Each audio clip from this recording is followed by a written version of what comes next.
Marge and Andy to see if they remember. Okay. I'm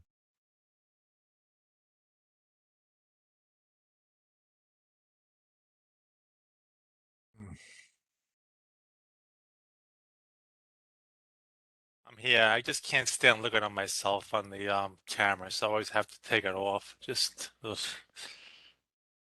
Has some issues with that, so.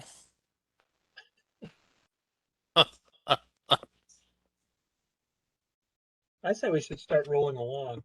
Yeah. My vote. Mm-hmm.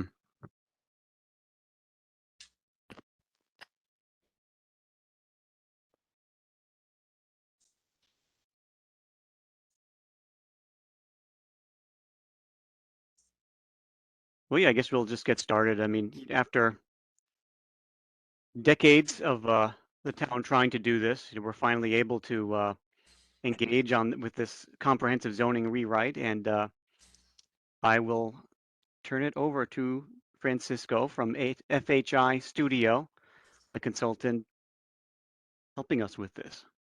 All right. Thank you, Keith. I have a presentation that's really intended to help orient you as to the scope of the work involved here.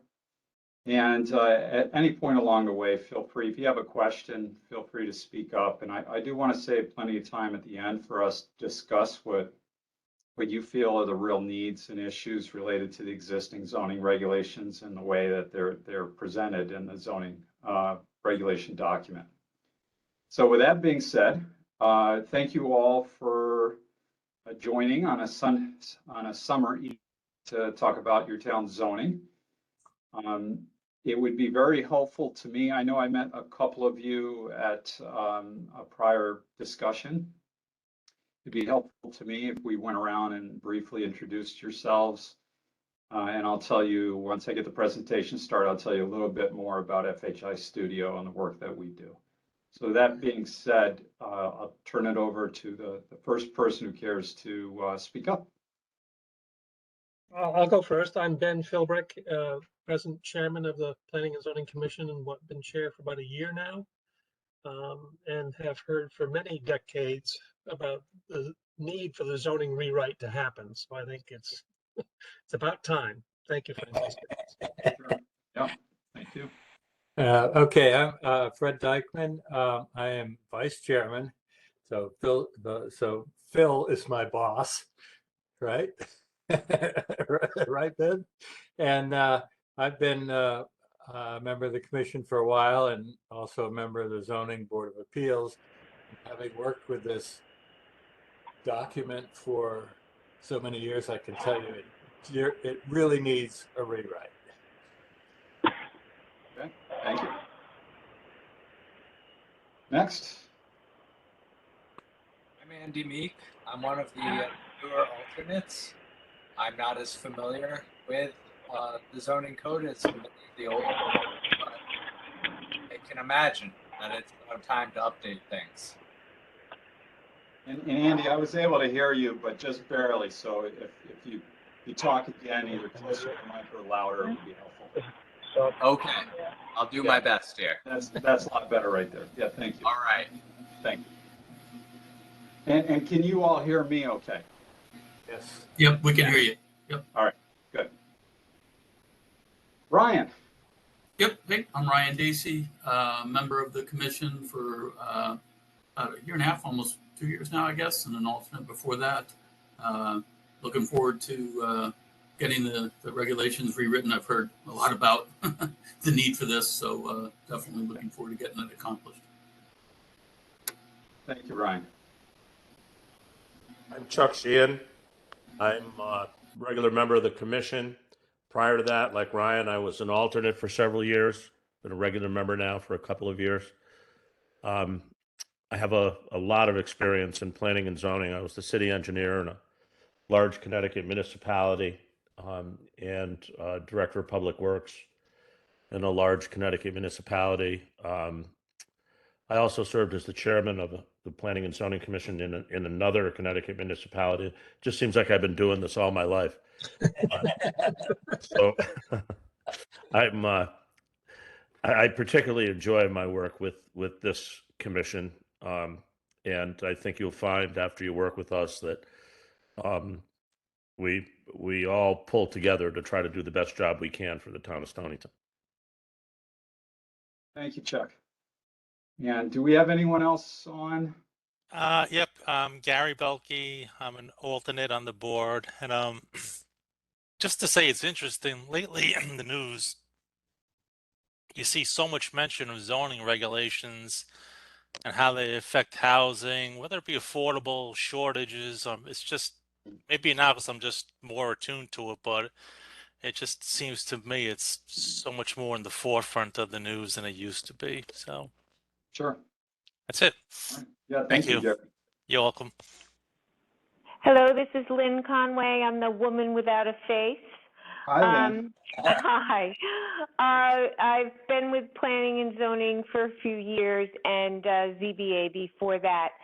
Really looking forward to the rewrite, especially highlighting where our local zoning regulations no longer are in compliance with state regulations. And I think that's going to be a really important focus point for you and this group to make sure that we have alignment and clarity where needed. And we have some very recent developments along those lines. So yes, thank you, Lynn. Yep. And do we have one more person on the phone joining us? No. Okay. I thought I saw another number there. Well, it's very good to meet you all. Thank you for the introductions, and that's just helpful to know you a little bit better. As mentioned earlier, we'll be working together over the next year or so to update and really rewrite the town zoning regulations. And we do plan on meeting on a regular basis, and we'll talk about when best to schedule that at the end of the presentation. So with that said, I'm going to put this into full screen mode. And I want to tell you just a little about FHI Studio. We are a planning firm located in Hartford, established in Hartford.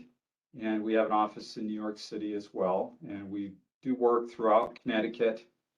We do community planning work, which I would describe this work as community planning based work. That'd be work with towns and cities.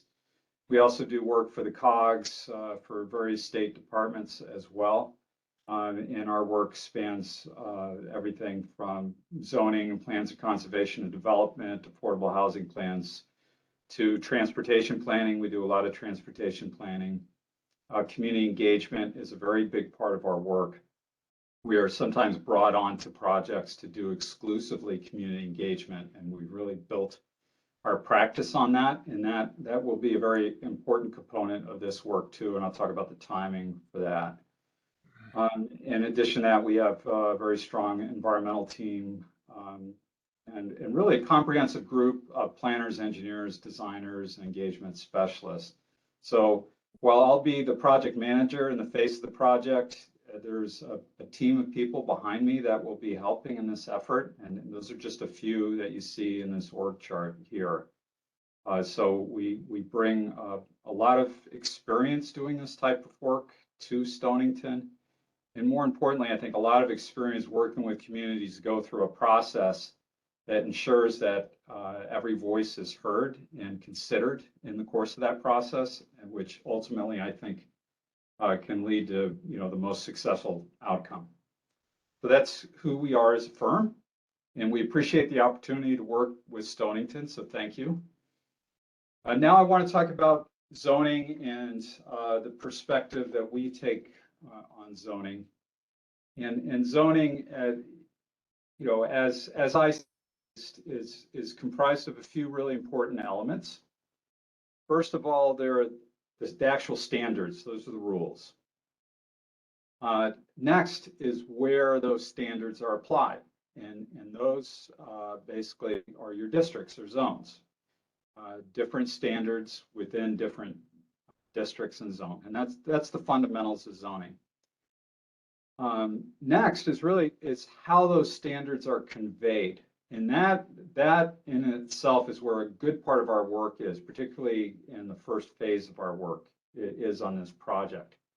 And that is your document, which tallies 348 pages, in case you've noticed lately. It's a fairly big document.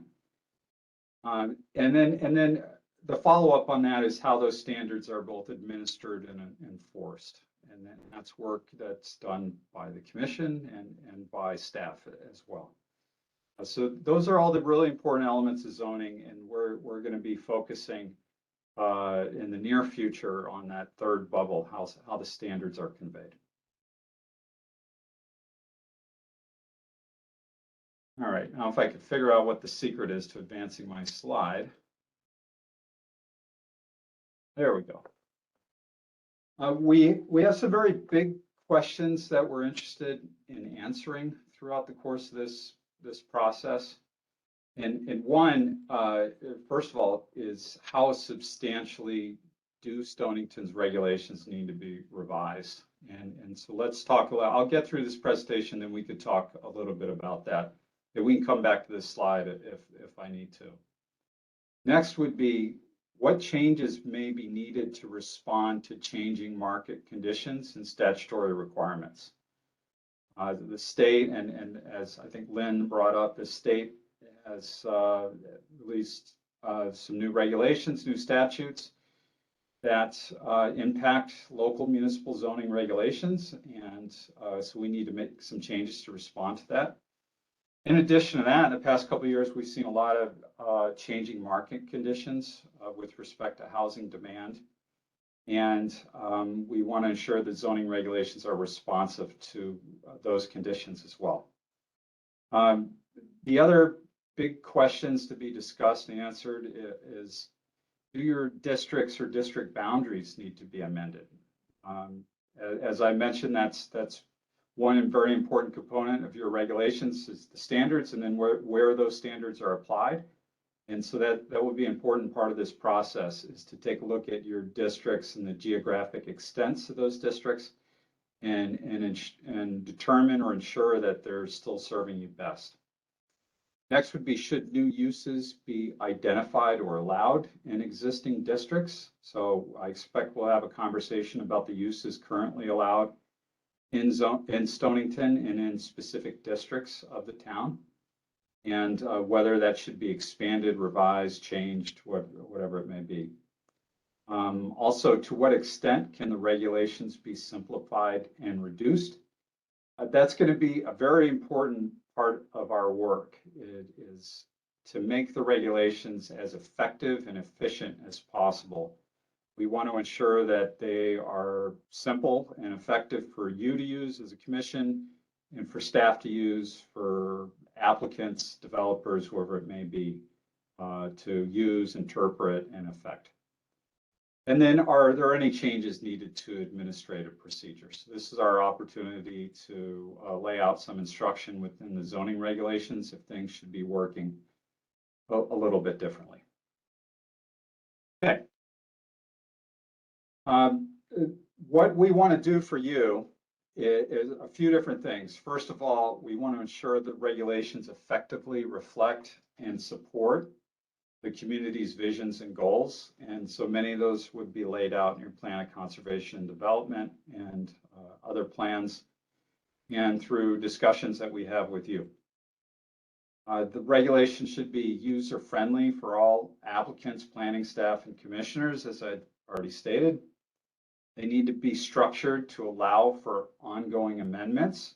So this needs to be some really, needs to be a well-engineered document, maybe not like German engineered, sports car engineered document, in that you need to be able to get under the hood and make some changes, make additions, revisions without upsetting the entire system. So will be a very important part of how we organize the document, how the nomenclature is selected, is to allow for ongoing amendments that are not disruptive to the organization of the regulations.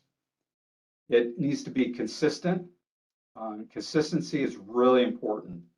Language, tools, format, across the regulations You should have consistency.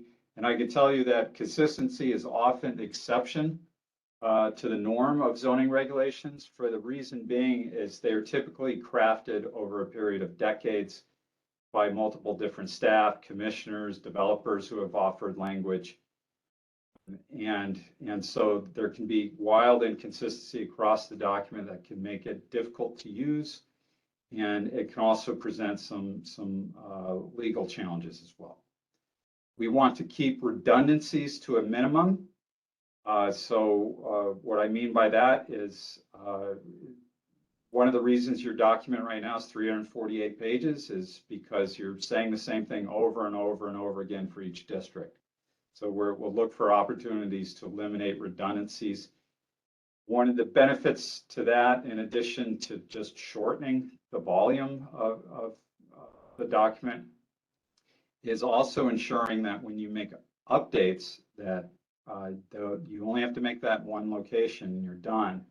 What we sometimes see is that when there's a lot of redundancy in a document, a change, revision or update can be made and it can be forgotten about in another section of the document, which creates challenges. And then finally, most importantly, the regulations need to be resilient to legal challenges. And so part of our process is to ensure not only that you're in compliance with statute, but also we're following best practices, that we're up to date with respect to case law, particularly in Connecticut. And then finally, that we've had review by counsel, whether it be court counsel or someone that we bring into the process to review for that purpose. So that's what we want to achieve with these regulations. And before I keep rambling on here, does anyone have any questions at this point? Good. Okay. I had Yep. one question. Yeah, go ahead, please. This all sounds great. I mean, I couldn't hope for better for the town's zoning regulations. I was just curious what the timeline for this project is. I've got a slide for you, Andy. All So right, stick with sounds me. good. Unless you're telling me you're running out the door and you need to know right now. No. All right, hang in there. We've got a couple different phases. It's intended to be overall about a 1.5 year process, but we've got that broken up some different phases, and I'll walk you through that. Okay. Okay. Thank you. I'll be patient. Sure. Good. All right. So the phases, we have 2 primary phases, and this is an approach that has served me well in the past on updates for other communities, and we believe it'll serve Stonington well. And I think from early discussions we have, everyone's on board with this approach. So as I mentioned, there's a lot of work just to update the regulations to make them more effective to use. But then there's also potential substantive changes that we could make to those regulations that would really change what's allowed. It will change property rights, whether that be the creation of new districts, moving district lines, merging of districts, changing allowed uses, expanding bulk area and height requirements, whatever it may be. That's what we would consider substantive revisions. And that work, we know, is going to require a lot more engagement with the community to ensure that the community is receptive to those changes. It's going to take us a lot longer to understand exactly what kind of changes may be needed. So there's a much bigger learning curve on that to understand for us, for myself, even for you as a commission. So we're gonna build towards that. But the first phase we can get to without I think a lot of controversy, because what we want to focus on in the first phase is really just the organization of the document, the structure of the document, without making any significant changes to what's allowed and to property rights. And so that's the importance of breaking this up into 2 phases. So I'll walk you through phase 1 first, and then we'll talk about what we would accomplish under phase 2. So phase one has 7 tasks, and that starts with a line-by-line review of both plans, existing plans that are relevant to the zoning regulations and the actual regulations themselves. And then we have a series of tasks that follow that, and I'll walk you through those one by one here. So first is the review of existing plans that are informative to your zoning regulations, and we've gotten started on this process already. And that includes your plan of conservation and development, coastal resilience plan, which is a fantastic plan that we've been reviewing, your recently adopted affordable housing plan, a much older open space plan, and then other regulations that are interwoven and interconnected with your zoning regulations. Subdivision regulations, inland wetlands and watercourse, aquifer protection areas, and anything else that is referenced by the zoning regulations or is really relevant to any sort of development that has to go through a permitting process. Our next task, it is where a bulk of the work is, and that is literally a line-by-line review of your zoning regulations. We start, I do much of this work myself. We start on page 1 and go all the way to page 348. And what that process involves is reading every line and providing, we typically do this within the Word version of your regulations. We track changes and note comments. So this is a typical page. This is an example, if I recall correctly, from Woodbury's zoning regulations. We rewrote those about 2 or 3 years ago now. And this is a typical commentary on a particular line. So we're reviewing for everything, for errors and omissions, to poorly worded passages, to conflicts with state statute, to items that have issues with case law, whether it be Supreme Court or Connecticut courts, to opportunities that we see for reformatting, to questions we have that come from ambiguities, you name it. And this is a product, we'll get through a certain number of sections, share it with you, with Keith, and with you to review. And it's a great way for us to start to answer big questions. Some of these items will be very obvious what the modification needs to be, and others will really likely open up much bigger conversations that we could choose to, try to address within the first phase, or we can kind of kick the can down the road to not very long down the road, because we're going to tackle those more challenging issues in our second phase. Any questions on that? Good. Okay. Next really important tool and part of the process is to update the use summary table. So fortunately, you do have a use summary table. We want to review that and make any updates necessary to that. We want to review the permit requirements that are noted and ensure that the summary table is as up-to-date, as usable, as effective as possible. And so there's actually a decent amount of work to be done just on this table alone. And of course, we have a table for both residential uses and commercial uses as well. And then this is the, I don't know if you want to call it the fun part. It is to identify a new format for the regulations. And so we will provide you with some options, and that will include really different graphic styles, page format, fonts, that sort of thing, colors. And more importantly, we will need to decide on a nomenclature, right? That's the numbering system, the formatting system. Are we using articles, sections, or, chapters, whatever it may be. Numbering system, lettering system.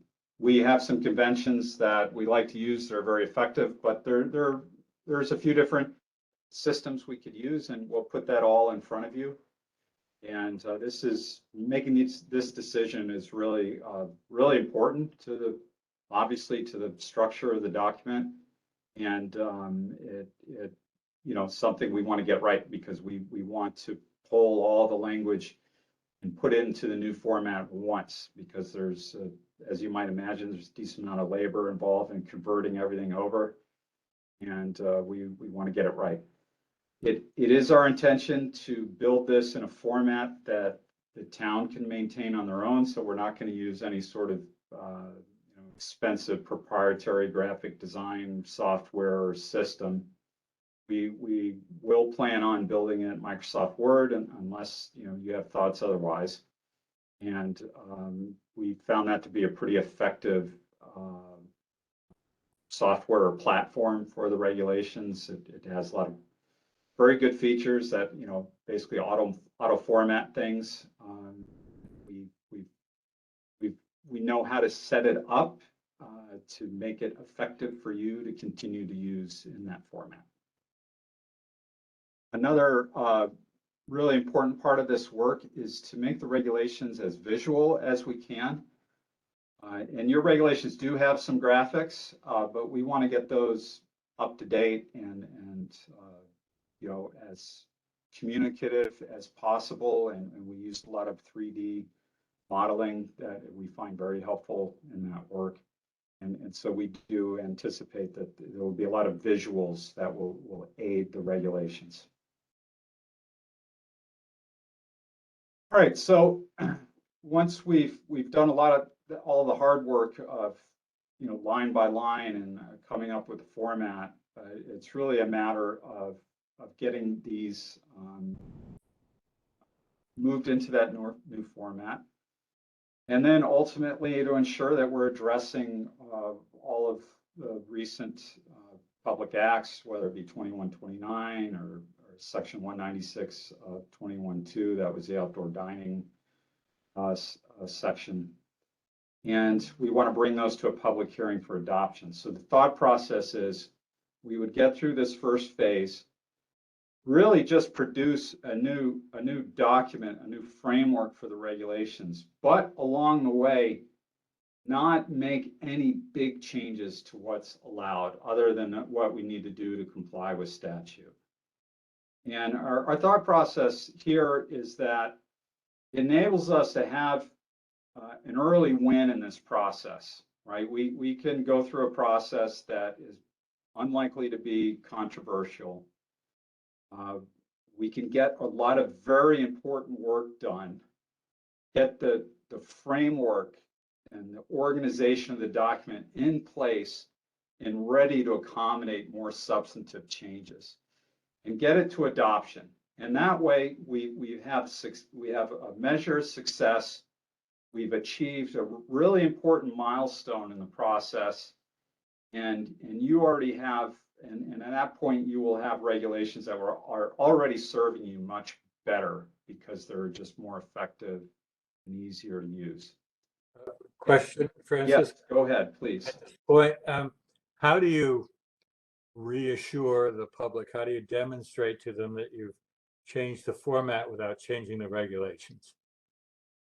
One of the things we are going to do along the course of this process is we are going to track all of the substantive changes. So wherever we change what's allowed, whether it be a modest change to a setback or modest or some language that maybe expands the use, whatever it may be, we are tracking all of that along the way. And what we will do is we're going to share that information with the public as transparently as we can. Just, this is what's new. This is exactly what has changed, and this is why it has changed. We'll make that available to the public on the website. We are not going to be doing a tremendous amount of public engagement through this first phase. We're going to hold that effort for the second phase, but we will be transparent. We'll share information. And one of the things we want to do is before you take these regulations to public hearing is to do a public meeting, a presentation that informs the public of the process we went through, why we went through it, exactly the changes that were made, why they were made, and then invites them to participate in the second phase where we'll be talking about, right, the real meat of the changes. And so that's our plan, that's our approach. Okay. Hello, this is Lynn. Yeah, go ahead, Lynn. So, in our meeting in June, one of the folks that was presenting indicated that the state has now made a ruling where you can't have language in your regulations that indicate anything that says it has to be in keeping with the surrounding neighborhood, et cetera, and that in order for that to really hold weight, you have to have a regulation that says what that is, whether it's something aesthetic, whatever it is. I think that's really important to the town of Stonington. We often hear people, the public come in and, you know, whether they're for or against something that's being proposed, they use that. They use that in their argument. It's something that, you know, taken away, I think it would leave a huge gap. So are you planning to address that in your reformat and adoption? I mean, I see the first phase, you know, the 5 things that are listed, but can that be added in as well? Absolutely, and you have very good memory. The reference that you're making is actually to one word, and that is character. The use of the word character and character alone.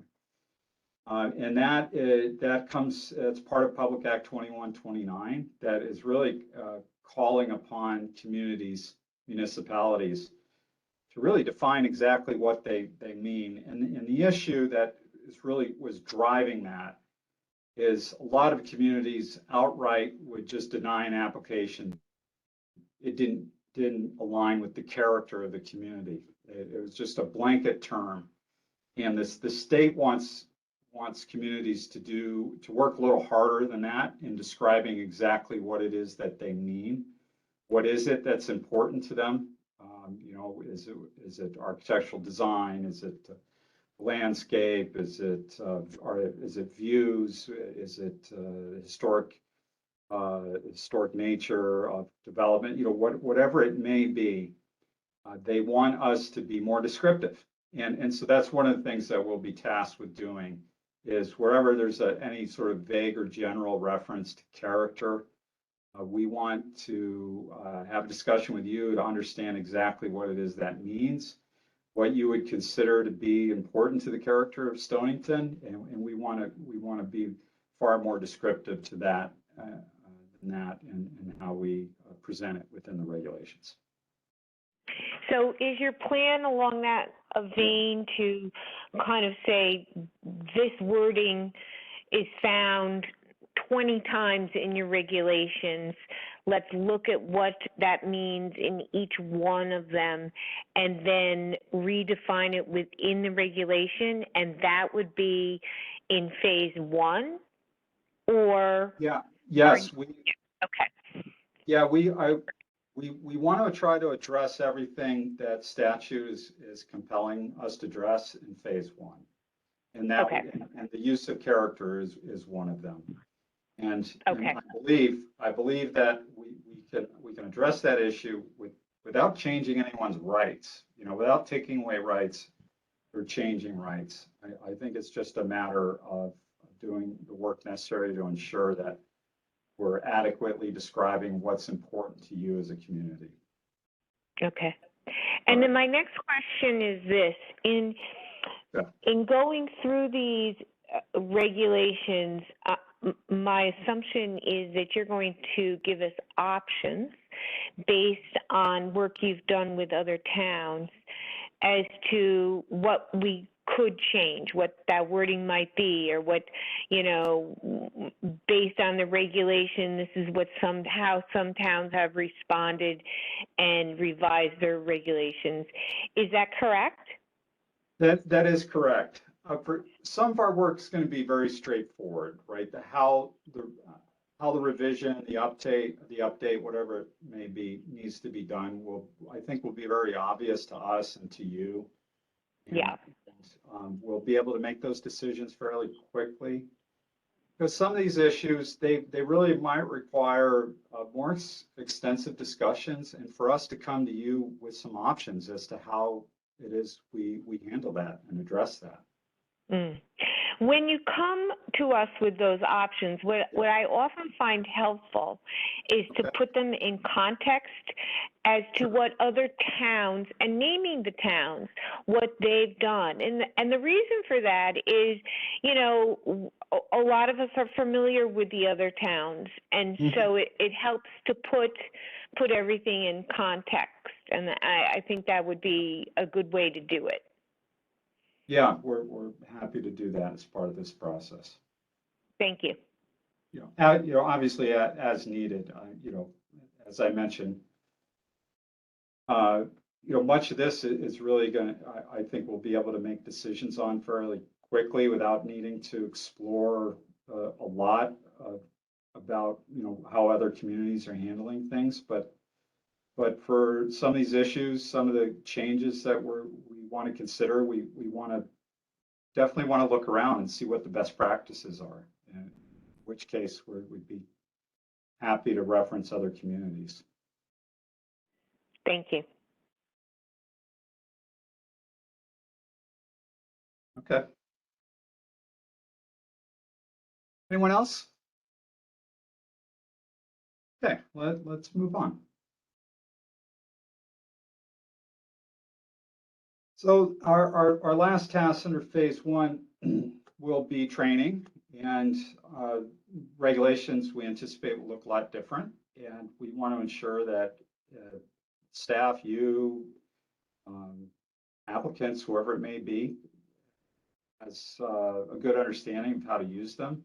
So we plan on doing a very brief training video and a training session and a video to help in that process. Right. Okay, well, let's talk about phase 2, because phase 2 where the real hard work is. And this involves really making some very big decisions about what you want to change and with respect to what's allowed and how it's allowed and how much of it's allowed, where it's allowed. And so here, community engagement, we're going to be far more involved in this phase of the work with community engagement. So we have a community engagement campaign that will accompany this work. I'll walk you through these one by one as well. The community engagement campaign, and here's just an example of flyer that we did for work in West Hartford Center, some zoning and visioning related work there. Communication materials will be a very important part of this. We have some fantastic graphic designers on staff that help us with this. Flyers, social media posts, content for a web page. We anticipate also conducting an online survey in this phase of the work.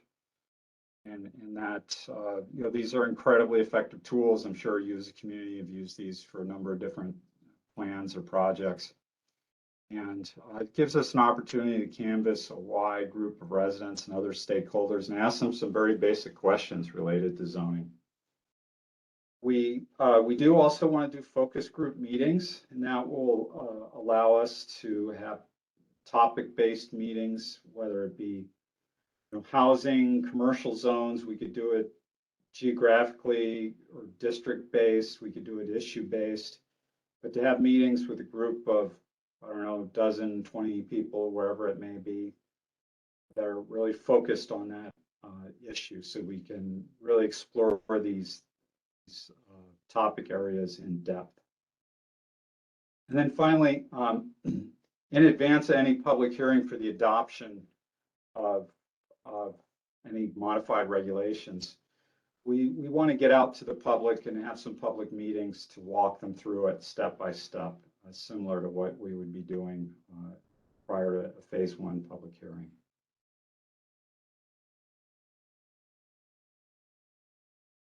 All right, the next task is to really to open the regulations back up, but this time instead of looking to update the format, it's really looking for opportunities to change what's allowed and where it's allowed and by what means it's allowed.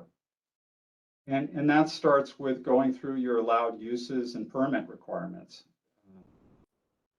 You know, are there requirements you have for special permits that are excessive, for special uses, I mean, that are excessive? You know, are there things that could be reduced down to a regular zoning permit? Or are there some uses that you think should only be allowed by special use? You know, what are your accessory uses look like? What kind of permits are required for those uses? Are all of the uses you are identified as a complete list of uses? Are there other uses that should be considered? Are there uses that should be expanded to other districts, or are there uses that you don't want to allow in certain districts anymore?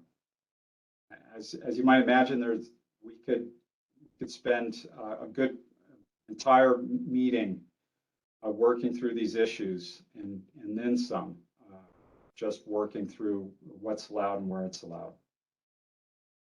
So there's a lot of work right here. Okay.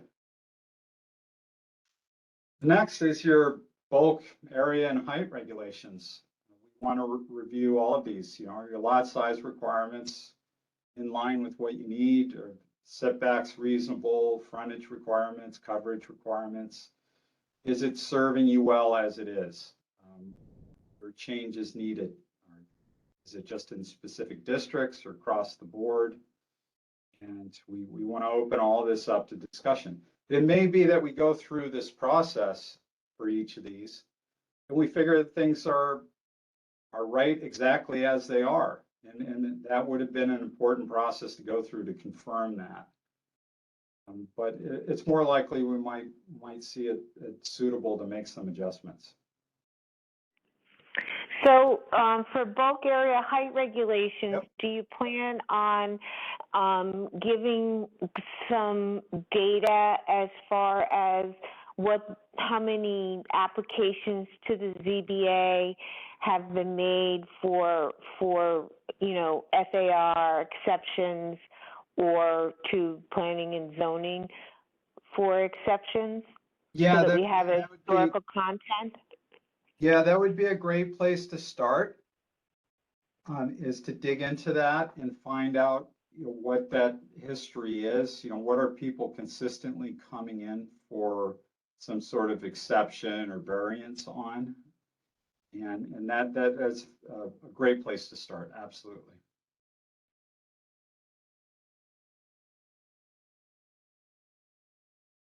Anyone else, any other questions or comments along those lines?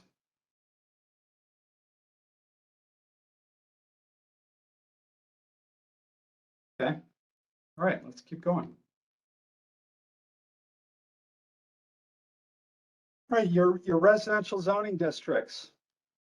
We want to review all of those districts, the type of districts you have, you know, the district boundaries.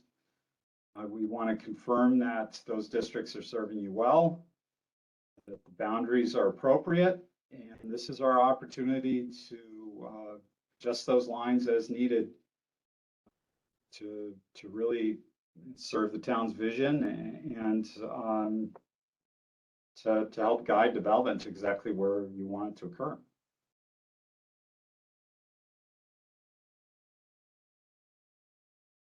Parking. Parking is an area, find there's always opportunity to do work to sharpen the pencil on this. And regulations differ wildly from community to community in terms of not just the quantity of parking required for specific uses, but exactly how that's regulated and the level of detail and specificity that's provided.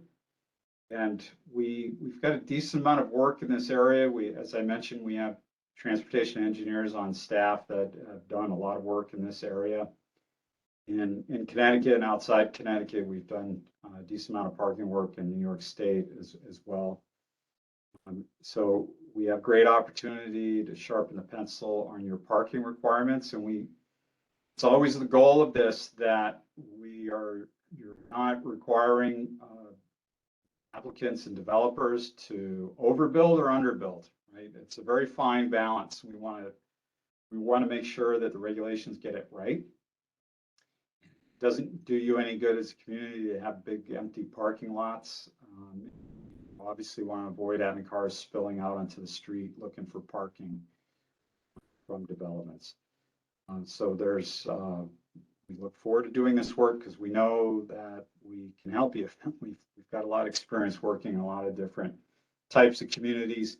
And these requirements differ quite a bit from community to community based upon, access to transit, development patterns, vehicle ownership, and there's a lot of different factors. Question for you, Francisco. Yes. One of our headaches is that the village of Mystic is split between two towns.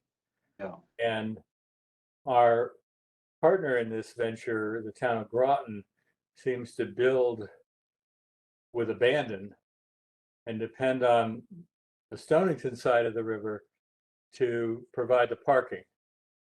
Is there any hope for that? Is there any way to address that in all this? I don't have any answers for you yet. Okay.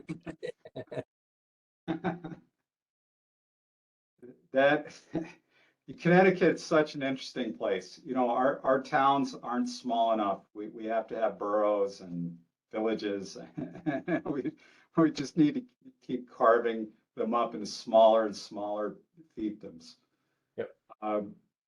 We'll get into it. We'll get into it. And I don't know what the answers might be.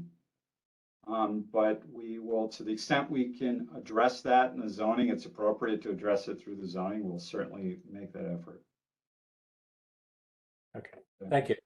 Sure. One of the things that has been addressing that is the downtown Mystic parking study that Stonington and Groton have engaged in with a consultant. And it's more about public parking policy, like whether to have meters and where they should be and how long parking should be. It doesn't directly address zoning in this way, but it's something that the two towns are continuing to work on.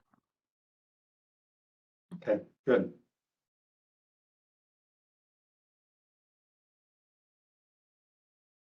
All right. Got a few more items to discuss here. Sign regulations. This is really important, very tricky work because there's a tremendous amount of case law in this area. There's a lot of different interpretation as to what the best practice is or should be.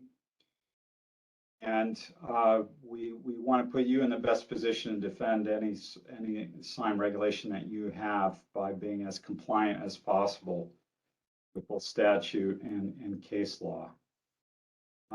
Generally speaking, the direction that things are headed in response primarily to Supreme Court cases is what's called content neutral, which is to say that it's best that your signage regulations do not explicitly state what type of message is written on a sign and for what purpose.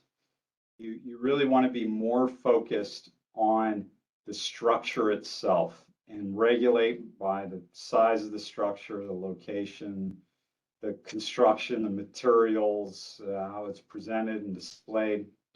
And you want to be as neutral as possible regarding the purpose of that sign and the message on it. And that's going to be a very important part of the work that we do. And we've effectively done that in other places, so I know we can work with you towards that end. A very important part of this, as I mentioned before, is supplementing this with some visuals. On the right, it's a very simple example. can be really effective for signage regulations to convey what the expectations are, and really can save a lot of grief in terms of trying to understand what the language is stating. So that developing some good visualizations for you will be a very important part of this process. All right. All right, we already talked about review of your residential zoning standards. And the next part of this is all the rest, right? It's commercial, industrial, mixed-use zoning review. And as part of that process, like I just described with signage, supplement that with some design guidelines and some visuals that help convey what the standards and expectations are for your commercial zones. And there's a lot of work to be done here alone. And we have all these different potential areas of substantial work. And and while I'm putting all this in front of you, it doesn't mean that we're going to have to reinvent all of this. We may quickly agree that your zoning as it's written is appropriate and effective for some of these tasks that I'm describing. Here, I expect there'll definitely be some work that can be done. By contrast, your residential zoning requirements, and it may be that we get through those discussions and that work fairly quickly with maybe some small changes that are needed or desirable, and maybe there's a lot more work here by comparison. Okay. Next, basic compliance. We'll be doing a lot of work on the front end in phase 1 to this extent. Where we find work that's maybe more involved, requiring us to really open it up to a much bigger discussion as to what the best way to proceed is, we want to do that work under phase 2. And more importantly, we want to ensure that the zoning regulations really are fully supportive of all the important things that the town needs to do to protect its environment and to comply with state regulations as well. And one example of that is a really important effort that the state is asking communities to embark on is really to improve the quality of water that's headed into the Long Island Sound, to address issues surrounding hypoxia. The image from the right is from a really good guide that WestCog, it's not your planning region, but WestCog produced, that it's a great reference for this type of work. And we want to ensure that your zoning regulations is doing everything they can to preserve, maintain, and improve water quality headed to the sound. So as part of that review, do you plan on highlighting where Stonington might be more restrictive versus the state regs and vice versa?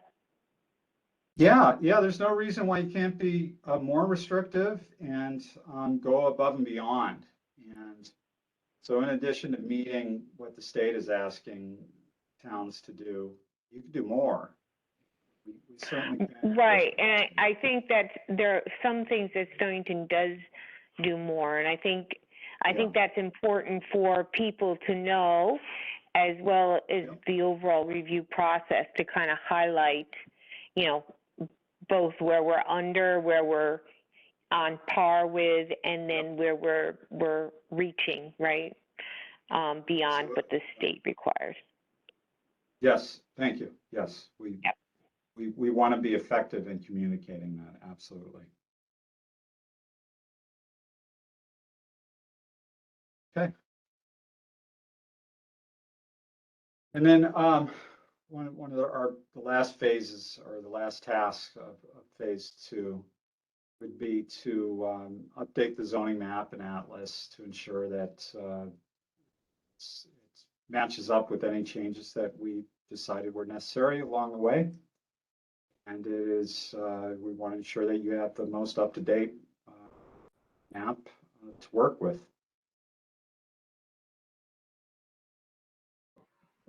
I had a question, and I apologize if somebody already asked it. I had technical difficulties for a couple minutes there. Go ahead. But Yeah. yeah, so a lot of this review process is going to touch on things that the town's recently adopted affordable housing plan has directly instructed should be looked at. And, you know, I don't think it's terribly likely that an affordable housing subcommittee is formed and concrete suggestions are made within the time frame of this review and revision process. And you mentioned early on that there's going to be mechanisms in place for further amendments to the plan or to the regulations after this process. And I was just wondering if there was any way that could be tailored to specifically reference areas that the Affordable Housing Subcommittee will hopefully be making suggestions to us on how to move forward with. Yeah. So I did have, and you're a step ahead of me all evening here. You're hired. No problem. I did want to briefly talk about your affordable housing plan because it makes very specific recommendations that have zoning implications. And I think there are certain recommendations that we should discuss and incorporate likely in phase one part of the work.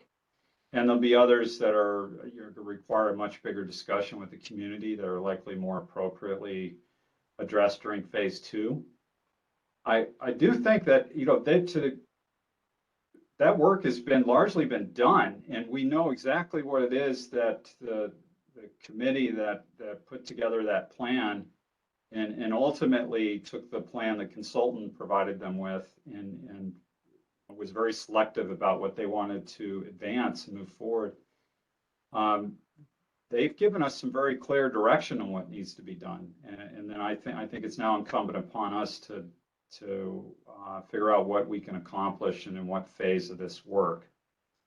Now, when I spoke about mechanisms for ensuring that you could update the plan with ongoing amendments, I'm mostly talking about just the format, organization of the plan, and ensuring that you can add sections and items and move things around without disrupting the organization of the plan.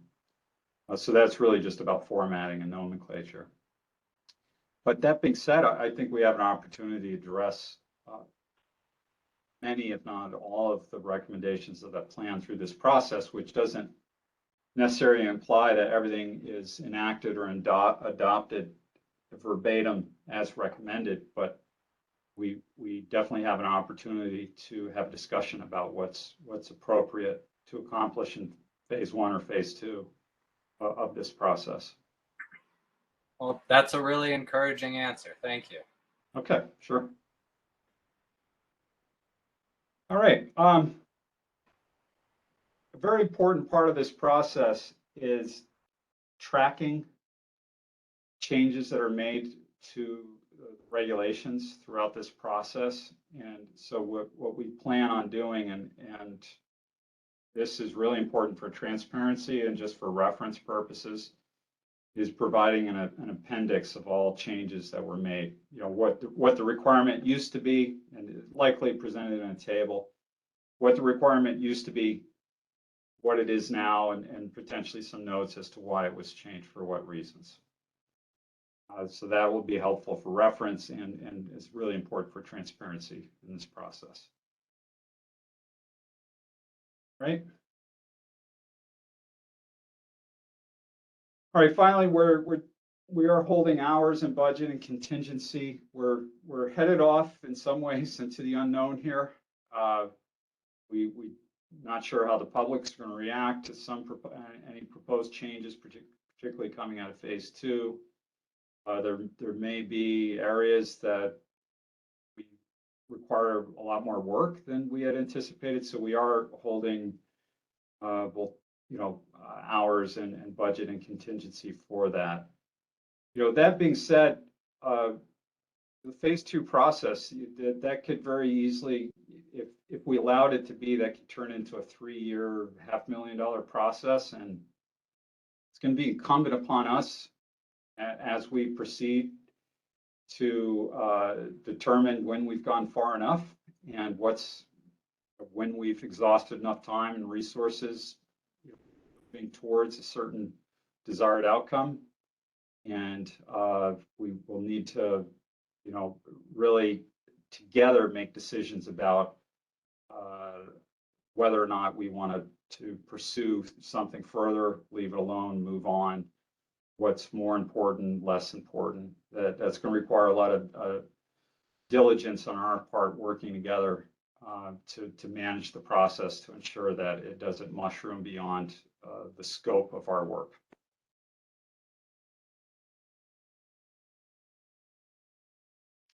And finally, adoption. We do recommend bringing everything to a public hearing, everything done in phase 2 for one public hearing on a vote of adoption. However, that's not the only way to do things. If for whatever reason we find we've accomplished a certain amount of work that we feel pretty good about, we're starting to realize there are other aspects of the regulations that may be more involved, require more work. It could be that you're bringing those actions to different public hearings for adoption. We generally like to do that all at once and ensure that, of course, we're doing a public engagement ahead of that process so that people aren't surprised by anything at a public hearing. But that's generally what we recommend. So we'll work closely with you to navigate you through that entire process, communicating with the public, noticing, and be there for the public hearing. I think this is probably going to be the most challenging part of the work, is the phase 2 changes, bringing those to adoption, ensuring that the public's concerns are heard, addressed, and being resilient to any challenges. I could tell you from prior experience, and I think you've all weathered the storm multiple times. It really only takes 1 or 2 people with an agenda to derail some very good work and really good ideas. And I know we're all wary of that. We want to avoid that to the greatest extent that we can. And we'll do that by being as transparent as possible throughout this process. So, public hearings are a funny thing. And there have been many times when there's been large public participation. And what has tended to happen in the past is that we try to cram things into meetings. The meetings go very long. The public becomes disenchanted with the process. They don't want to stay up until 11 o'clock to get their 2 words in, etc. So I would just caution that trying to overstuff an agenda, especially one where you've kind of outlined all the areas where things are going to be analyzed and assessed. There might be many changes, and I think it's important not to overwhelm the public, and I think it's very important to give every member of the town of Stonington a chance to speak at a public meeting. And so I do think we have to kind of keep a finger on the pulse here. And if we need more public hearings and we need to downsize the agenda, then I think it would be better to do that than try to have just, one large public meeting. Yeah, we're going to be flexible in this process. We'll do whatever serves you best. I do think the public meetings that we've proposed doing in advance of the public hearing for adoption will be really important. It'd be helpful just for, providing other forums that are a little less pressure laden, because there won't be an action taken that night. They're just informative meetings for open discussions. I think those will be really helpful in that process. And whether or not you do require, we do need to break this up into pieces for adopting different elements of it. You folks can decide. Yeah, Francisco, I think it'd be important to have those public information meetings move around the whole town, not just one location each night. Right. Thank you. I think so. I think because, that, and I think that's part of the community engagement. I think what happens is we all know the community members who are going to be there. And it's fine. It's great, but community engagement is community engagement, and this affects everybody. So I do think it's imperative to get the whole community involved as much as we can, because it does affect everybody. So it's, I just one question. I know you said phase 1 and phase 2, and you said you would like to see like a win after phase 1. So that doesn't mean it gets adopted after phase 1. That's just correct. It does. It does. We do want to go to a public hearing for adoption, and what we're adopting is really the new format of the regulations. Okay, so that is it. Okay. And so what we don't anticipate that's going to generate a lot of opposition, because we're not looking to change what's allowed. Yep. Maybe some very minor exceptions and as needed to comply with statute.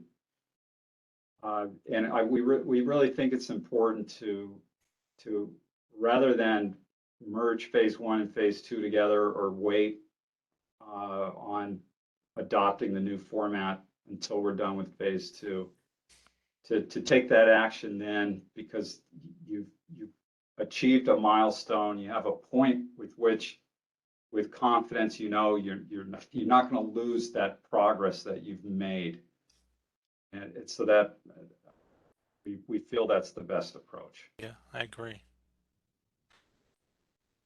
Thank you. Sure. All right. So, Yes. when do we think we get together again and talk about, the line by line, the use summary tables? How soon do you want to get this rolling? Soon. And I've got just a couple more slides to get through, and then we'll take a look at August, maybe talk about what works for you. Okay. So finally, just to bring this all together, these are our goals for your restructured zoning regulations. And that is regulations that are logical, intuitive, they have a minimal redundancy, easily updated by staff, lots of spatial standards, design guidelines supported by illustrations, definitions tables and other references that are hyperlinked in a digital document. That's one thing I hadn't talked about. We'll be producing a PDF just like your regulations now, but PDFs can be made very interactive with lots of links so that you can shortcut to references and other pages. And we want to take advantage of the capabilities of that document format. And we also want it to be effective both as a PDF on your screen and also be very legible and effective as a print document. I still find it most effective to print these things out and have them on paper in front of me. It enables me to write and scribble, and I just can, for whatever reason, I can see it better. Not everyone has the same preferences. We want it to work for both audiences.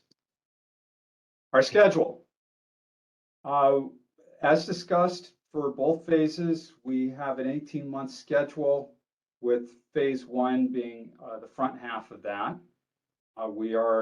July makes month one of this process. So that brings us out to completion of the entire process by the end of 2023. And it's almost unimaginable to think of the end of 2023 and 2024 at this point, but I think, as we all know, that time will be there before we know it. We were going to work through step by step of this process. We'll move forward and review with you progress made, move forward some more.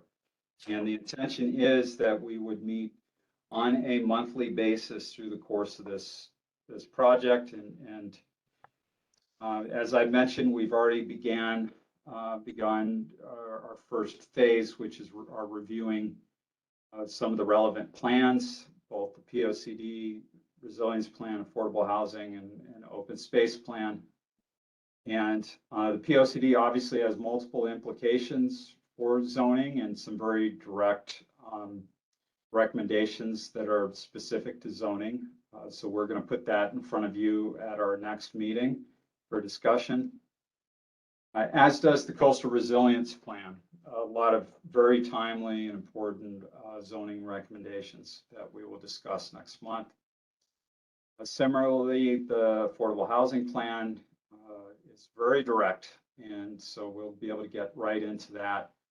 And it has recommendations surrounding accessory apartments, duplex units, multifamily, mixed use, reviewing your IH10 district, a comprehensive review of uses allowed in zones, and discussion of inclusionary zoning requirements, which is basically requiring affordable housing and developments.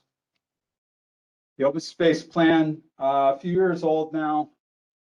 I think the cover is a real Rorschach's test of what do you see? Do you see an open space plan? Do you see bricks? Do you see an open space at the center of other spaces? But we want to comb through that. And hey, is there any needs that plan is pointing to with respect to open space that the zoning could do a much better job of supporting? And so that brings us to any questions or comments. And for those of you that are very eager to know what our next steps and schedule is, our next steps is to initiate that line by line review that I discussed, to continue our review of your plans, and to take a look at your use summary table, to go through that and note any updates or changes that might be needed to that table. And our next meeting is to be determined, because we did want to discuss that with you. I put an August calendar up for your benefits for this discussion. So with that said, I'll turn it over to you. You tell me what works for you. And it is beneficial to have a regular schedule. I could tell you that, so that we could just populate that schedule for the next few months, scrambling to find something. This is Lynn. Is there a reason that we can't tag this meeting onto our standard planning and zoning meetings? Yes. You're going to run out of time, energy, patience, and by the time you get to me, you're just not going to have enough left. That's speaking from experience in a unnamed community in which we are doing exactly that right now. That would be the reason. Yeah. I think a lot of it depends on Keith's schedule. True. It does, and we know you have some light agendas, and you also have some nights you thought were going to be light, and they don't end up being light, and we very much prefer to have a dedicated, special meeting, if you can make that work. And one of the ways we're hoping to make this easier for you is by having these virtual. So I don't know, there's a lot of background noise all of a sudden. Maybe somebody could put their phone on mute, because, thank you. So, but Ben and Keith, let me just ask you this question. I don't know the answer, but is there a way to manage the standard planning and zoning meeting agendas so that we do have time for this? In other words, sometimes we truncate the agenda, how many applications we can put on an agenda for this period of time where this project is going on. It's not usually possible to the extent that would be necessary for this, because the applications keep coming so furiously that you're dealing with the time frames where you have to hold the public hearing in a certain amount of days, you have to decide in a certain amount of days. For example, the second meeting in August has two relatively large public hearings, and it's not ideal, but it's sort of what we've been stuck with because of the time frames. We can't open up those public hearings any later, and we couldn't schedule them any earlier.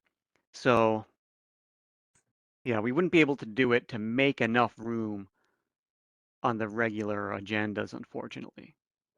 And the other downside, Lynn, is it'd be hard to shoo the public away so we could have a discussion without having to listen to whatever the favorite gripe of the day is. If we're going to make any progress with this, we need to be able to have discussions without a lot of public input, so we can make hit our deadlines and then bring it to them when we're ready. I was actually thinking of making it before the meetings, Fred, for that very reason, before the 7 o'clock start. You're interfering with cocktail hour and dinner, I do well, need perhaps we can do 2 that. solid hours of your time. I promise you, and I promise you when there will be evenings where we will find that inadequate in many ways, but this process would really benefit from 2 solid hours of your time. Well, I think that, and I think I agree with you, Francisco. I think that argues for setting a day and a time. Right now we're booked for the first and third Tuesdays of every month. But I think to get serious about this, we need to book another day every month, and maybe it's the second Tuesday or the fourth Tuesday, recognizing that some of us from time to time are going to be out of pocket. We're not going to be able to join the meetings, and we just have to trust that the rest of the committee can carry on without our sage advice. But so I think we need to pick a day. I think we need to pick a day and a time, and with the idea that if it doesn't work for too many of us over time, we can change the day and time. I agree. Yeah. Let's just pick with 1 Tuesday a month, and if 5 out of 6 out of 7 there, it's good. Even 5, Yeah, I think Tuesdays seems to be the night that this commission is generally around, just because that's when the regular meetings are. It'll be either the second or fourth Tuesday. Second Tuesday is the same night as Zoning Board of Appeals, but I don't think there's going to be much conflict there, especially because these are virtual meetings for the most part, and we're not trying to find a meeting room that conflicts with other boards. Yeah, I'd be fine with that for one. Yeah, I would as well. Yep. I Likewise. agree. Same. Yep, I agree as well. We'll start up with, yeah. Can we make the start time a little later, though? Maybe 7:30 instead of 7? You I was guys can actually stay gonna up till suggest earlier. 9:30. Come on. I was going You to guys suggest can all earlier, stay up till 9:30 at night, I'm sure. past my bedtime. I don't. Oh my gosh. Come on.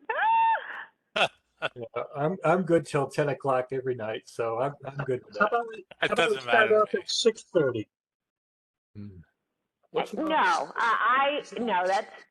I think the earliest start date that's reasonable is 7 o'clock for anybody. But I would like to think that you could push it back a half hour so you could, work, come home, do some stuff, have dinner and cocktails, as Fred has indicated, that kind of thing. Might be a quick meeting then. Yeah, I'm definitely not at my best by 9 o'clock at night. almost finished. I like the fact that this starts at 6 o'clock, and it has nothing to do with how late it ends. I don't care how late it ends. I like to start earlier. I just think that if we can start at 6 and finish, let's say, in 2 hours, in the course of regular business, you still have some of the evening left, which is nice. So But you can't work and get anything done between getting home at 5:30 and starting a meeting at 6 o'clock. So, basically, you run from work to the meeting and you don't have an opportunity. Lynn, explain what is this getting home from work thing? I'm not familiar with that. It's kind of like when you go to bed at 9 o'clock, the majority of people are up still, Fred. Only kidding. Only kidding. I'm good with whatever time works for the majority of people here. I have a pretty open schedule, so I can deal with whatever you want to do. Same here, it doesn't 6:30 matter. sounded like it was kind of a compromise. Yeah, I mean, I think that is a compromise and a good one. Agreed. We could always Okay, change it wait. We in the started middle of out at winter. 7:30. We started out at 7:30, and now we're down to 6:30. Why don't we just keep it at 7, which is what our planning and zoning meetings are? Works for me. It doesn't for me, but I cede to the majority. I'm happy to meet at 7 if that's what everybody wants to do. I think we'd be better off starting early and leaving more time for ourselves, because I think these are going to be lengthy discussions, and we give ourselves more time if we start earlier. Yeah. And these are all going to be special meetings. So if we find a certain time doesn't work, we can change it from there. I was going to they're- suggest with lack of daylight, maybe we start at 7 now, and then as it gets towards winter, we move it to 6:30. I'm fine with that. Yep, I can work with that. All right, well, And 7. are we decided on the second or fourth Tuesday of the month? How much time do you need to be ready for the first meeting? It's a little tight for the second Tuesday, I can tell you. Let's go to the 4th. Just getting started Yeah. here. Okay.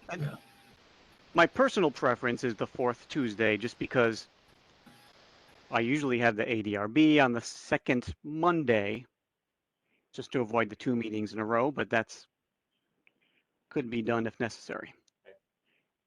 Okay. Of course.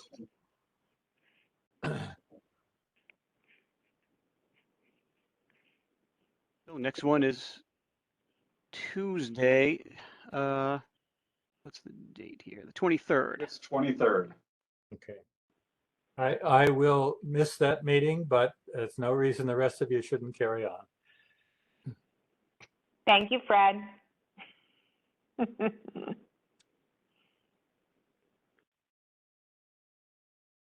With that said, are there any other questions or comments?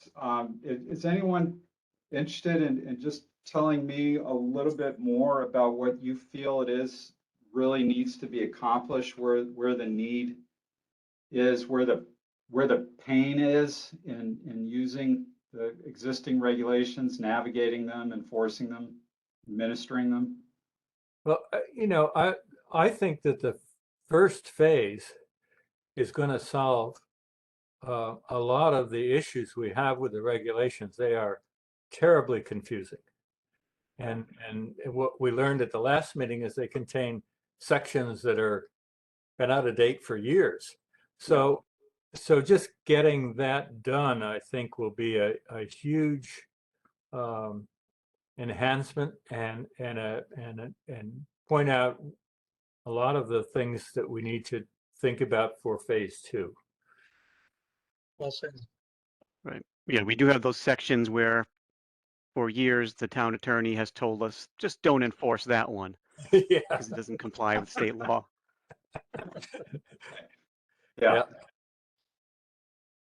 Okay. So, I mean, that, hard to pinpoint anything other than just the confusion that the regulations provide already.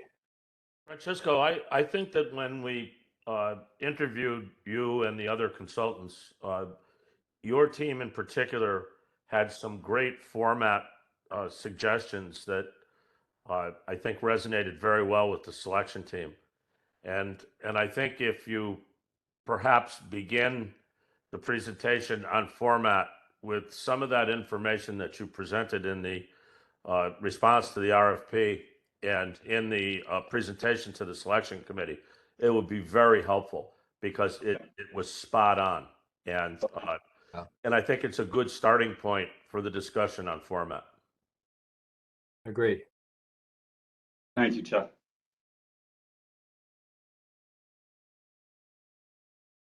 From a staff perspective, we have a lot of experience with the different pitfalls that, we've been sort of logging over the years that, I've got to sort of get in a readable format and get over to you. That would be very helpful, Keith. What we find is many communities have kind of cheat sheets, their own internal guides they use to help them navigate the regulations, and we always ask for those because it's a great place to start. So thank you. Yeah, like the teacher's edition. Yes, exactly. Exactly. And also, we've got to get the town's website up. One of the other discussions we had is just to have a part of the town's webpage that, for now anyway, just describes what this process is, because there might be people out there who think we're jumping right into the more substantive stuff now, when that's the basic message we want to get out now. Is phase 1 is the sort of reformatting, making things work well, is not the big questions of zoning, where that will come later. Right. And the web page will be a repository of all the studies and reports and drafts that people need to see over time. Yes. That would be a very useful tool to have at our disposal. It's a web page that acts as a repository for everything. Be transparent as possible about our process, work product, everything. Yes.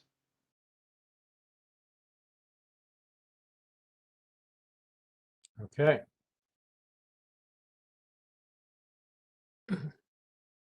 Anything else? I think we're good. Well, I appreciate all of your time this evening, and I really look forward to getting into the weeds with you. So thank you very much. Thank you. Francisco. Thank you very much. Thank you. Good evening. Yeah. Thank enjoy the rest of your you. evening. Good night, everybody. Good night, Good night. everybody. Good night. Good night.